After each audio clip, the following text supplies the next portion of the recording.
जय हिंद साथियों। आज हम लोग करने वाले हैं army GD clerk tradesman technical के लिए जीके का क्वेश्चन है, जो कि आपका एग्ज़ाम जो आने वाले हैं उसमें के लिए मैंने 21 क्वेश्चन इसमें करा है और ये पार्ट 6 है।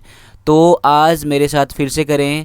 और ये क्लासेस जो है मैं अभी 3 बजे सुबह में रिकॉर्ड कर रहा हूँ आप लोगों के लिए। तो आप लोग भी जितना हो सके आप लोग हार्ड वर्क कीजिए आप लोग, और एक बार में जितना एग्ज़ाम है आप सिलेक्शन आप एक बार में लीजिए आप लोग।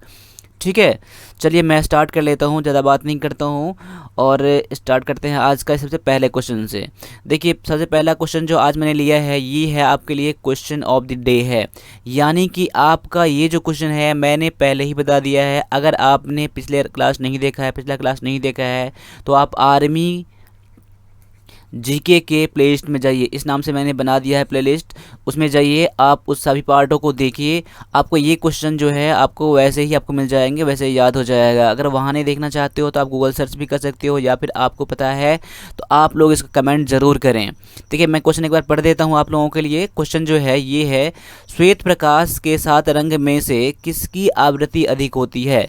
श्वेत प्रकाश के 7 रंग में से किसकी आवृत्ति अधिक होती है? पहला ऑप्शन है आपके पास लाल, बैगनी, हरा व नीला। तो आप लोग इसका कमेंट में आंसर करें कि इसका आंसर क्या हो रहा है। और जो भी क्लास को देख रहे हो सभी से मैं उम्मीद करूंगा सभी आप कमेंट करोगे इसका आंसर। ठीक है, और क्लास अच्छा लग रहा है तो क्लास को लाइक और शेयर ज़रूर करना। देखो, लाइक तो अब अभी कर दो आप, ठीक है, जो कि क्लास स्टार्ट होता है तभी लाइक कर दिया करो। उसके बाद क्या होता है, जब क्लास देख लेते हो क्लास में आप इतना मन आप रह जाता है कि आप उसमें लाइक करना ही भूल जाते हो। ठीक है, तो क्लास को देखो और क्लास को देखने के बाद शेयर ज़रूर करो, और चैनल पहली बार हो तो चैनल को सब्सक्राइब भी ज़रूर कर लो। चलो स्टार्ट कर लेता हूँ आज के पहले क्वेश्चन से। देखिए, पहला क्वेश्चन क्या कर रहा है, पहला क्वेश्चन कह रहा है प्रकृति में पाए जाने वाला सबसे दुर्बल मूल बल कौन सा है? प्रकृति में पाए जाने वाला सबसे दुर्बल मूल बल कौन सा है? तो पहला ऑप्शन आपके पास है गुरुत्वीय बल, विद्युत चुंबकीय बल, दुर्बल नाभिकीय बल या प्रबल नाभिकीय बल। तो 4 ऑप्शन आपके पास है। 4 ऑप्शन में से आपका आंसर इसमें से क्या है? तो कि जो भी क्वेश्चन देख रहे हो सभी आप रिप्लाई ज़रूर करोगे। अगर आंसर पता है तो रिप्लाई ज़रूर करोगे, आंसर नहीं पता है तो इसका आप नोट ज़रूर बनाओगे, रिवीजन ज़रूर करोगे। और मैं हमेशा से बोलता रहा हूँ कि नोट तो बनाओ आप, लेकिन रिवीजन भी उसी तरह से करो। जब तक रिवीजन नहीं करोगे इसका कोई बेनिफिट नहीं है क्लास का। तो रिवीजन करना आप लोगों के लिए बहुत ज़्यादा ज़रूरी है। और क्लास के टाइम में क्या है, आप स्क्रीनशॉट लेते रहो और क्लास जैसे ख़त्म हो जाता है तो क्लास के बाद इसका नोट बना लो आप। देखिए, तो इसका आंसर क्या बता रहा हूँ मैं, इसका आंसर है ऑप्शन नंबर सी। इसका आंसर है जो कि ऑप्शन नंबर क्या है, जो क्या कह रहा है, दुर्बल नाभिकीय बल, दुर्बल नाभिकीय बल, वीक न्यूक्लियर फोर्स आपका आंसर है। तो जिन बच्चों ने अभी ऑप्शन नंबर सी करा है उनका आंसर पूरी तरह से सही है। चलो अगले क्वेश्चन पे आता हूँ। अगला जो क्वेश्चन कह रहा है आज का, ये क्वेश्चन है हवा प्रतिरोध को नगण्य ध्यान में रखकर किसी गिरते हुए पिंड का स्थितिज ऊर्जा और गतिज ऊर्जा का योग क्या होगा? मैं क्वेश्चन का आपको दोबारा पढ़ रहा हूँ। हवा प्रतिरोध को नगण्य ध्यान में रखकर किसी गिरते हुए पिंड का स्थितिज ऊर्जा और गतिज ऊर्जा का योग क्या होगा? यानी कि sum of potential and kinetic energy of free falling body. क्या होगा इसका आंसर? ऑप्शन इसका है शून्य, वृद्धि होगी, कमी होगी या स्थिर रहेगा।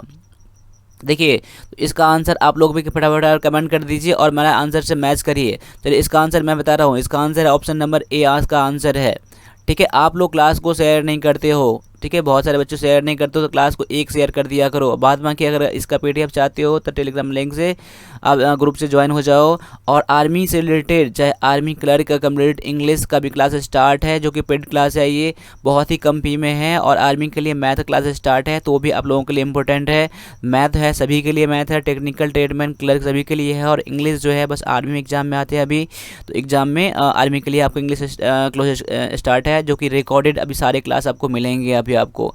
ठीक है, और जो कि आपके एग्जाम जो आने वाले हैं उनके लिए बहुत ज़्यादा आपको हेल्प करने वाला है। ठीक है, चलो अगला जो क्वेश्चन है, दाब का विमीय सूत्र क्या है? दाब का विमीय सूत्र क्या है? पहला ऑप्शन देखिए आपके पास जो ये है, दूसरा ये है, तीसरा ये है, चौथा ये है। यानी कि इसका आंसर, इसका देखो आप यहाँ से देखो, आप ये मत देखना, ठीक है, मैंने क्या दोबारा यहाँ पर कर दिया है क्योंकि यहाँ पर हिंदी इंग्लिश दोनों में क्वेश्चन है इसलिए, ठीक है ना। आप ये मत देखना, ठीक है, तो बताओ इसका आंसर क्या होने वाला है। इसका आंसर आप देख लिया आपने, तो इसका आंसर मैं बता रहा हूँ, उसको याद कर लेना। ठीक है, ऑप्शन नंबर बी इसका आंसर है।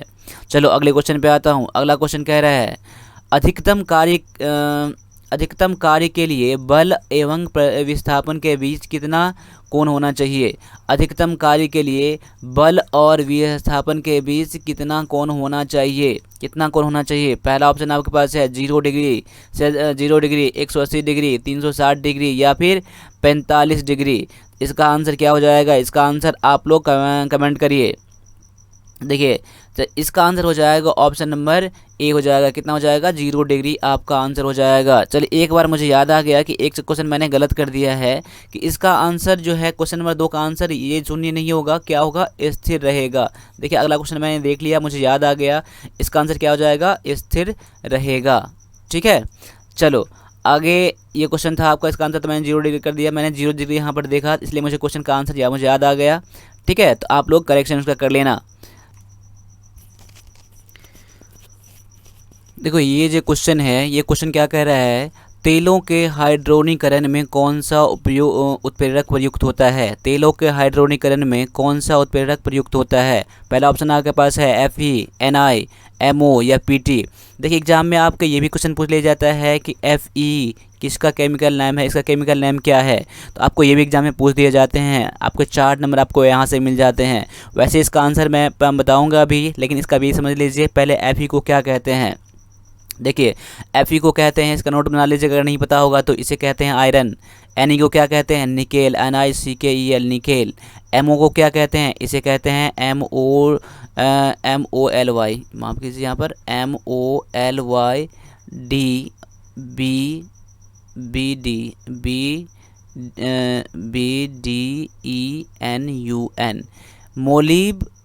BDENUN। मोलिब्डेनम कहते हैं, मोलिब्डेनम कहते हैं। क्या कहते हैं, मोलिब्डेनम कहते हैं। पीटी को कहते हैं प्लैटिनम कहते हैं। क्या कहते हैं, प्लैटिनम कहते हैं। देखिए तो इसका आंसर क्या हो जाएगा, इसका आंसर हो जाएगा ऑप्शन आपका ऑप्शन नंबर बी हो जाएगा। क्या हो जाएगा, ऑप्शन नंबर बी इसका आंसर हो जाएगा। यानी कि तेलों के हाइड्रोनीकरण में कौन सा उत्प्रेरक प्रयुक्त होता है, तो ये होता है निकेल होता है। क्या होता है, निकेल होता है। निकेल आपका आंसर है। ठीक है, चलिए अगला क्वेश्चन जो है, अगला क्वेश्चन आप देखिए मेरे साथ, क्वेश्चन पढ़िए, इसका आंसर आप लोग भी कीजिए। देखिए क्या कह रहा है ऑप्शन, निम्न में से सबसे अधिक सक्रिय धातु है। निम्न में से सबसे अधिक सक्रिय धातु कौन सी है। क्या Fe को मैंने क्या बताया था अभी, आयरन। ठीक है, आयरन, या फिर जर्डन यानी कि इसको कहते हैं जिंक। Ni निकेल, क्या कहते हैं इसको, निकेल कहते हैं। Cu क्या कहते हैं, कॉपर कहते हैं। क्या कहते हैं, कॉपर। यानी कि इनमें से जो है सबसे अधिक सक्रिय धातु कौन सा है। देखिए तो इसका आंसर आप लोगों ने कमेंट में करो। ठीक है, आंसर का आंसर क्या हो रहा है और मेरे आंसर से मैच करो। इसका आंसर है option number B. Option number B आपका आंसर है। आपको लास्ट में आपको ये भी बताने हैं कि 21 क्वेश्चन में से आपके कितने आंसर सही हैं, आपको ये भी कमेंट करने हैं। और अभी क्लास सारे देख रहे हो तो एक बार जय हिंद कमेंट कर दो आप लोग। देखिए जय हिंद हम लोगों के लिए बहुत ज़्यादा मोटिवेशन होता है, आप लोगों के लिए भी होता है।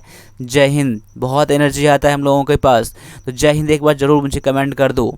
ठीक है, चलो आगे अगले क्वेश्चन जो है, अगला क्वेश्चन जो है ये क्वेश्चन है, निम्न में से सबसे हल्की धातु कौन सी है। निम्न में से सबसे हल्की धातु कौन सी है। पहला ऑप्शन आपके पास है पोटेशियम, नाइट्रोजन, सोडियम या लिथियम। देखिए तो सबसे हल्की धातु जो है ये कौन सा होता है, ये होता है लिथियम। क्या होता है, लिथियम होता है। चलो अगला जो है, अगला क्वेश्चन क्या कह रहा है, प्रबल अम्ल के विलयन में क्या होता है। प्रबल अम्ल के विलयन में क्या होता है, अत्यधिक अणु होते हैं। देखिए इसका आंसर ऑप्शन देखते रहे आप लोग, या अत्यधिक आयन होते हैं, अणु और आयन दोनों होता है, या फिर अत्यधिक पानी होता है। यानी कि प्रबल अम्ल के विलयन में क्या होता है। देखिए तो इसका आंसर आप लोगों ने करा है, क्या करा है, तो इसका आंसर आप ऑप्शन नंबर बी है, जो कि क्या है, अत्यधिक आयन होते हैं। यानी कि प्रबल अम्ल के विलयन में क्या होता है, अत्यधिक आयन होता है। ठीक है, चलो आगे है, अगला क्वेश्चन जो है ये है, कार्बोनेट पेयजल का पीएच मान क्या होता है। कार्बोनेट पेयजल का पीएच मान कितना होता है। चलो इसका ऑप्शन देख लीजिए आप लोग, 7 से कम, अधिक से अधिक 7 या 7 के बराबर या लगभग 7.8 यानी कि 7.8 के बराबर। देखिए तो इसका आंसर आप लोग भी कमेंट में फटाफट देखिए, जिसका आंसर पता है आप लोग कमेंट करने में देरी ना करें। देखिए जीके एक ऐसा सेक्शन होता है, अगर आपको पता होता है ना तो 1 सेकंड में क्लिक कर जाता है, आपका 1 सेकंड में सोचने की बात ही नहीं होती है। अगर नहीं पता है तो इसका स्क्रीनशॉट लेके आप आगे बढ़ो, ठीक है। चलो इसका आंसर क्या हो जाएगा, इसका आंसर हो जाएगा ऑप्शन नंबर ए हो जाएगा, यानी कि कार्बोनेट पेयजल का जो पीएच मान होता है क्या होता है, 7 से कम होता है। तो 7 से कम आपका आंसर हो जाएगा ऑप्शन नंबर ए हो जाएगा। अगला क्वेश्चन क्या कह रहा है, हाइड्रोजन और oxygen form compound by mutual combination of, यानी कि हाइड्रोजन तथा ऑक्सीजन परस्पर संयुक्त होकर यौगिक बनाते हैं, यानी कि कौन सा यौगिक बनाते हैं, H2O। H2O क्या कहते हैं, वाटर कहते हैं, ठीक है। H2O2 क्या कहते हैं, इसे कहते हैं हाइड्रोजन पेरोक्साइड। क्या कहते हैं, हाइड्रोजन पेरोक्साइड कहते हैं, ठीक है। यानी कि H2O वाटर, H2O2 को क्या कहते हैं, हाइड्रोजन पेरोक्साइड कहते हैं। यानी कि आपका ऑप्शन नंबर सी में क्या कह रहा है, बोथ ए बी, यानी कि क्या करता है, इन दोनों का संयोजन बनता है, क्या बनता है, तो ये वाटर एंड हाइड्रोजन पेरोक्साइड या नन ऑफ दीज। तो इसका आंसर क्या हो जाएगा, इसका आंसर क्या हो जाएगा, इसका आंसर हो जाएगा ऑप्शन नंबर सी हो जाएगा। हाइड्रोजन और ऑक्सीजन परस्पर के साथ संयोग बनकर क्या बनाता है, तो यानी कि ये वाटर बनाता है और हाइड्रोजन पेरोक्साइड ही बनाता है। तो आपका आंसर ऑप्शन नंबर सी हो जाता है, ठीक है। चलो अगला क्वेश्चन है, ऐसे पदार्थ जो उपचायक व अपचायक दोनों है, ऐसे पदार्थ जो उपचायक व अपचायक दोनों है क्या है, हाइड्रोजन पेरोक्साइड या H2O यानी कि वाटर, अभी हमने पढ़ा था वाटर कहते हैं, या ए और बी दोनों, या इनमें से कोई नहीं। तो इसका आंसर क्या हो जाएगा, इसका आंसर हो जाएगा ऑप्शन नंबर सी हो जाएगा, ये भी इसका आंसर है, ठीक है। ऑप्शन नंबर सी इसका आंसर है, ठीक है। चलो आगे ऑप्शन नंबर सी का मतलब क्या हुआ, यानी कि हाइड्रोजन पेरोक्साइड भी और H2O यानी कि वाटर भी, ठीक है। चलो अगला जो क्वेश्चन है, अगला आंसर क्वेश्चन आप लोग देखिए, जब भी मैं क्वेश्चन पढ़ता हूँ, क्वेश्चन आता है तो आप लोग क्वेश्चन को अब मेरे से पहले ही पढ़ लिया कीजिए, और आंसर जब तक मैं यहाँ मैं ऑप्शन पढ़ते रहता हूँ तब तक आप आंसर फटाफट इसका कमेंट ज़रूर कर दीजिए। और क्लास आपको कितना आपको हेल्प कर रहा है, अगर आपको हेल्प कर रहा है तो मैं इसका सीरीज़ में कंटिन्यू ही रखूँगा, ठीक है, आपके एग्ज़ाम तक। तो इसलिए आप लोग ज़रूर कमेंट करें कि क्लास को कंटिन्यू रखा जाए, ठीक है। चलो आगे है, निम्न में से कौन सी क्षार पानी में घुलनशील नहीं है, निम्न में से कौन सी क्षार पानी में घुलनशील नहीं है, ठीक है। देखिए आपके पास ऑप्शन है, पहला ऑप्शन क्या है, तो FeOH3, दूसरा है CuHOH2 या ZnOH2 या फिर NaOH। तो क्या है इसका, देखिए इसका पहले समझ लीजिए कि एग्जाम में आपको ये भी क्वेश्चन पूछा जाएगा कि FeOH3 का केमिकल नेम क्या है, तो आपको पता होना चाहिए। तो मैं इसका लिख देता हूँ, इसका नोट बना लेना अगर नहीं पता है तो। देखिए इस क्या कहते हैं, FeOH3 को क्या कहते हैं, आयरन हाइड्रोक्साइड, क्या कहते हैं, हाइड्रोक्साइड कहते हैं, ठीक है। CuOH2 को क्या कहते हैं, कॉपर हाइड्रोक्साइड कहते हैं, क्या कहते हैं, कॉपर हाइड्रोक्साइड कहते हैं। और ZnOH2 को क्या कहते हैं, इसे कहते हैं जिंक हाइड्रोक्साइड कहते हैं इसको, ठीक है। और NaOH को क्या कहते हैं, इसे कहते हैं सोडियम हाइड्रोक्साइड, ठीक है, हाइड्रोक्साइड कहते हैं। तो इसका आंसर क्या हो जाएगा, इसका आंसर क्या हो जाएगा, ऑप्शन नंबर डी हो जाएगा। क्या हो जाएगा, ऑप्शन नंबर डी, यानी कि सोडियम हाइड्रोक्साइड आपका आंसर इसमें है। तो जिन बच्चों ने ऑप्शन नंबर डी करा है उनका आंसर पूरी तरह से सही है। जितना भी मैं नोट कर रहा हूँ यहाँ पर, आप लोग भी इसका नोट बना के रिविज़न ज़रूर करना आप लोग, ठीक है। चलो आगे है, निम्नलिखित में से कौन सा एक मिश्रण है, पहला ऑप्शन आपके पास है सिलिकन, जर्मेनियम, बारूद या ग्रेफाइट। यानी आपको क्या पता करना है, मिश्रण कौन सा है, ठीक है। तो इसका आंसर क्या हो जाएगा, इसका आंसर हो जाएगा ऑप्शन नंबर बी हो जाएगा, सी हो जाएगा, जो कि क्या है, बारूद क्या है, एक मिश्रण है, बारूद क्या है, एक मिश्रण है। अगर आप आर्मी से रिलेटेड कोई सा भी बुक चाहते हो तो आप डिस्क्रिप्शन में जाओ, उसका मैंने बुक डाल दिया है वहाँ जाके आप परचेज कर सकते हो। बाद बाकी ये आपका साइड है, यहाँ पर आपको क्यूज़ वगैरह बहुत चीज़ मिलते हैं यहाँ भी आप एक बार विजिट कर सकते हो आप, ठीक है। चलो आगे है, क्यूप्रिक सल्फेट विलयन में लोहे का टुकड़ा डालने पर किस प्रकार की रासायनिक अभिक्रिया होती है। तो एक क्वेश्चन एक बार मैं फिर से पढ़ रहा हूँ। क्यूप्रिक सल्फेट विलयन में लोहे का टुकड़ा डालने पर किस प्रकार से रासायनिक अभिक्रिया होती है। पहला ऑप्शन है योगात्मक अभिक्रिया, प्रतिस्थापन अभिक्रिया या उत्क्रमणीय अभिक्रिया या इनमें से कोई नहीं। इसका आंसर आप लोग करेंगे, फटाफट करेंगे। देखिए क्वेश्चन जो है कुछ ना कुछ कभी क्वेश्चन थोड़ा बहुत हार्ड लेवल भी आ जाते हैं, तो इस घबराने की बात नहीं है। लेकिन एग्जाम में आपको कुछ भी आ सकता है। इस बार का क्वेश्चन पूछने का तरीका ही बदल दिया था इस बार, तो आप लोग हर तरह से तैयार होके एग्जाम में ज़रूर जाना आप। तो इसका आंसर मैं बता रहा हूँ, इसका आंसर है ऑप्शन नंबर बी है, जो क्या है प्रतिस्थापन अभिक्रिया है। ठीक है, चलो आगे आता हूँ। अगला क्वेश्चन है निम्नलिखित में से कौन विषमांगी मिश्रण का उदाहरण है। विषमांगी मिश्रण का उदाहरण है। पहला ऑप्शन है लोहे की सीलन, चीनी का मिश्रण, ए और बी दोनों, यानी कि ये और दोनों, या फिर इनमें से कोई नहीं। तो क्या हो जाएगा, देखिए विषमांगी मिश्रण किसे कहते हैं, लोहे की सीलन को और चीनी के मिश्रण को, यानी कि आपका ऑप्शन नंबर सी आपका आंसर है, जो कि है ए और बी दोनों हो जाएगा। ठीक है, तो आप लोगों का आंसर जो आंसर सही से कमेंट कर रहे हो उनको 100% मैं मार्क दे रहा हूँ। ठीक है, और इस क्लास को आप कौन से स्टेट से देख रहे हो, आप अपने स्टेट का नाम कमेंट में ज़रूर मेंशन कर दें आप लोग। ठीक है, और आपका एग्ज़ाम कब है, आप एग्ज़ाम का डेट आप मुझे बता सकते हो आप लोग। ठीक है, चलो अगला है सोडियम क्लोराइड में सोडियम व क्लोरीन परमाणु के मध्य बना बंध क्या होता है, कौन सा बंध होता है। यानी सोडियम क्लोराइड में सोडियम और क्लोरीन परमाणु के मध्य जो होता है कौन सा बंध होता है। पहला ऑप्शन है वैद्युत संयोजक बंध, सहसंयोजक बंध या उपसंयोजक बंध, या इनमें से कोई नहीं। तो इसमें से कौन सा बंध होता है, आप लोग इसका देखते रहो। ठीक है, और कमेंट करते रहो। इसका आंसर हो जाएगा ऑप्शन नंबर ए हो जाएगा, जो क्या हो जाएगा वैद्युत संयोजक बंध है, इसका आंसर है। ठीक है, चलो आगे आता हूँ। अगला क्वेश्चन है नाइट्रोजन अणु में साझेदारी में प्रयुक्त इलेक्ट्रॉन की कुल संख्या क्या होती है। नाइट्रोजन अणु में साझेदारी में प्रयुक्त इलेक्ट्रॉन की कुल संख्या कितनी होती है, इसमें कितने इलेक्ट्रॉन होते हैं। पहला ऑप्शन आपके पास है 3, 5, 6 या 10। तो कितने इलेक्ट्रॉन होते हैं इसमें, कितने होते हैं इसमें, होते हैं 6 होते हैं, यानी कि ऑप्शन नंबर सी आपका आंसर है।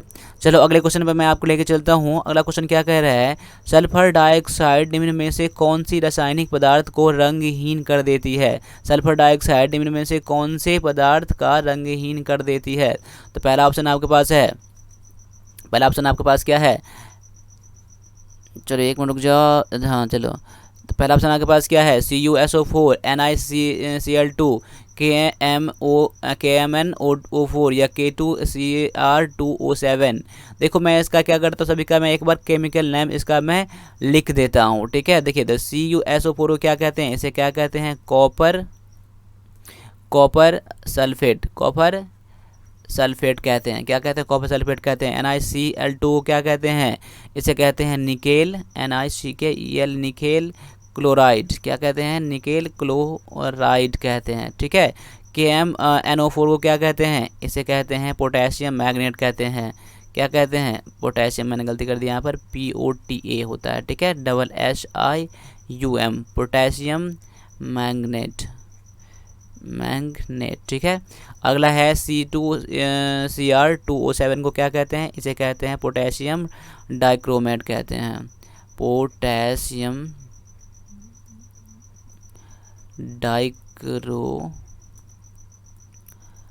डाइक्रोमेट कहते हैं। ठीक है, चलो तो इसका आंसर क्या हो जाएगा, इसका आंसर हो जाएगा ऑप्शन नंबर सी हो जाता है, जो कि क्या है, पोटेशियम मैग्नेट है। ठीक है, पोटेशियम मैग्नेट आपका आंसर है। ठीक है, चलो अगला क्वेश्चन है सोडियम धातु है क्या है, कठोर है, नर्म है या तरल है या ठोस है।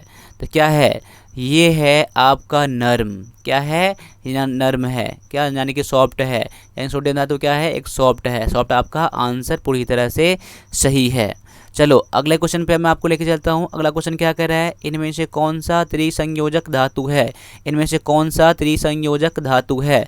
पहला ऑप्शन आपके पास है सोडियम, मैग्नीशियम, एल्युमिनियम या लिथियम। क्या है, यानी कि त्रिसंयोजक धातु कौन सा है। इसका आंसर आप लोगों ने कमेंट जो करा है मैं उसका बता रहा हूँ, इसका आंसर है ऑप्शन नंबर सी आपका आंसर है, ऑप्शन नंबर सी आपका आंसर है। ठीक है, और एक क्वेश्चन आज का लास्ट और है, इसके बाद मैं एक और आपके लिए अनाउंसमेंट है, तो वो भी आप ज़रूर देख लेना। इस क्वेश्चन के बाद मैं बताऊंगा आप लोगों को। ठीक है, अगला क्वेश्चन क्या है, एल्केम का सूत्र क्या है। एल्केम का सूत्र क्या है, सूत्र क्या है। देखिए पहला ऑप्शन आपके पास C2, मैं आप ऑप्शन इसका देख लेना, इसमें थोड़ा गौर से देखना, इसमें थोड़ा बहुत चेंजिंग है। देखो 24, 22, 26 और 25 दिया गया है, तो इसको आप बढ़िया से देख लेना, ऐसा कंफ्यूज मत करना। तो मैं ऐसे बता रहा हूँ, इसका एल्केम का सूत्र जो होता है क्या होता है, C12H26 होती है, Ac12H26 इसका एल्केम का सूत्र होता है। तो आपका आंसर ऑप्शन नंबर सी है। जिन बच्चों ने ऑप्शन नंबर सी करा है उनका आंसर पूरी तरह से सही है। एक बार कमेंट में एक बार जय हिंद कर दो, एक बार जय हिंद कर दो। ठीक है, और जय हिंद के बाद मैं आपके लिए बता रहा हूँ कि आर्मी क्लर्क इंग्लिश के लिए, आर्मी क्लर्क इंग्लिश के लिए जो वीडियो कोर्स है, सारे वीडियोस में रिकॉर्डेड मिलेंगे आपको, अभी बस 500 के लिए मिल रहा है। ठीक है, आपको फटाफट ये मार्च तक में कभी भी आपका ये ऑफ़र बंद हो जाएगा, तो क्लास को आप जब भी लेना चाहते हो वीडियो कोर्स तो आप अभी इसमें ले सकते हो। ठीक है, और आर्मी के लिए, आर्मी टेक्निकल रिटायरमेंट सभी के लिए मैथ का कोर्स है जो कि अभी 500 है। ये आपका फ़ी कभी भी इंक्रीज़ हो जाएगा, तो फिर बाद में हमें मत कहना जो सर आपने फ़ी बढ़ा दिया। ठीक है, चलो ये खास कर बनाया गया है 25 अप्रैल वालों के लिए। अगर 25 अप्रैल को बाद भी एग्ज़ाम है तब भी आपको उसी तरह से आपको ये हेल्प करेगा। ठीक है, तो आज के लिए बस इतना ही रहने दीजिए, मिलते हैं अगले क्लास में, तब तक के लिए सभी से एक बार जय हिंद।